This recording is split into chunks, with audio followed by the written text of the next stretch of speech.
Here's a game I didn't think I'd be talking about when looking back at the role of gays in gaming in 2013, but Rogue Legacy not only is one of my favorite games of the year, but actually has some gay content to it, which is interesting. Now, it depends on your frame of reference. If you were a Nintendo guy, this might remind you of, say, Zelda II. If you were a Sega kid like me, this might remind you of Wonder Boy.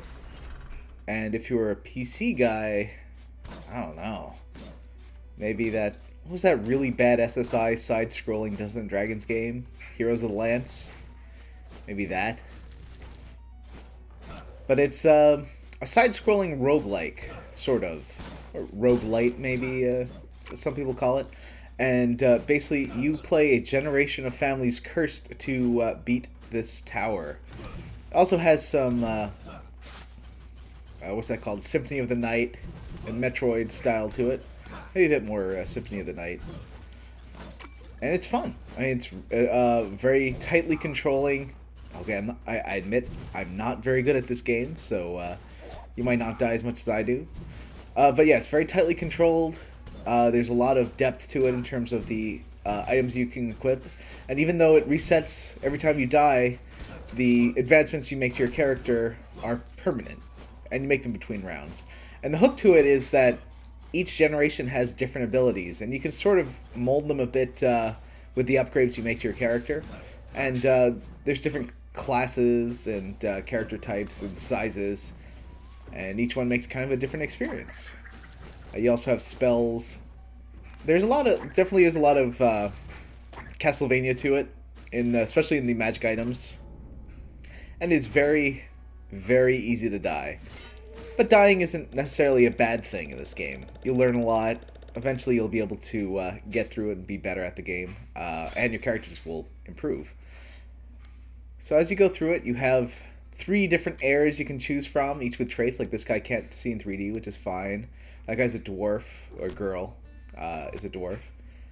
Feminist Frequency actually did have a problem with this game in how the women are cutified, as females are, by having a bow.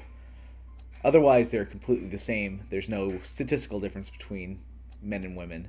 There's a couple of little elements, but it comes down to something I'll talk about later.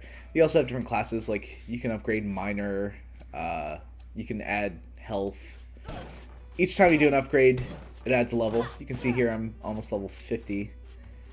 And yeah, dwarfism is actually super useful because you can cut through. There's a bunch of little shortcuts that really you can only fit through when you're a dwarf, so that's super useful.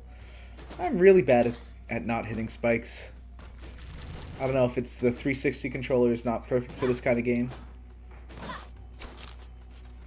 I also like that there's a abundance of secrets, so you do get this kind of Zelda style or Wonder Boy style movement through.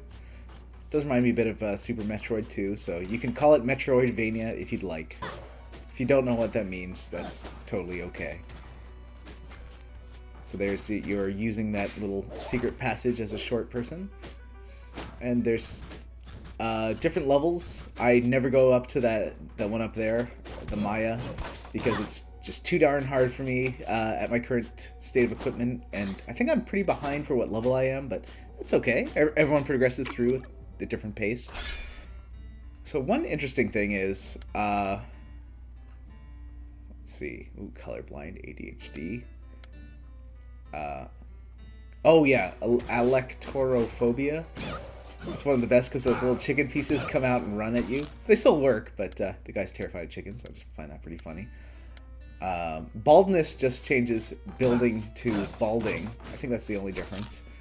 There's that nearsightedness. Oh yeah, gay. So this character is gay, the one below.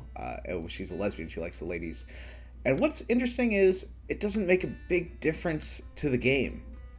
It's just the character's gay, and I love that they just put it in, and it's nothing really. There is one difference. It changes the which statues, because there's at boss rooms, outside boss rooms, there's always a male statue and a female statue, and depending on whether you're straight or gay, straight man, gay man, or a straight woman or a gay woman, it alters up which one gives you health potion, which one gives you a mana potion, and that is it. But otherwise, I mean, sometimes I like games that do make a fact about being gay. Like, sometimes it's interesting to highlight it and really say, hey, you know, this game has gay characters. Then there's other games like this where it's just an element that doesn't really have anything to do with anything, but it's just kind of fun that they mention it. And I also like that this is sort of the same as Spelunky. This is a game that probably would have been made 10 years ago. Anyway, one of the best games of the year.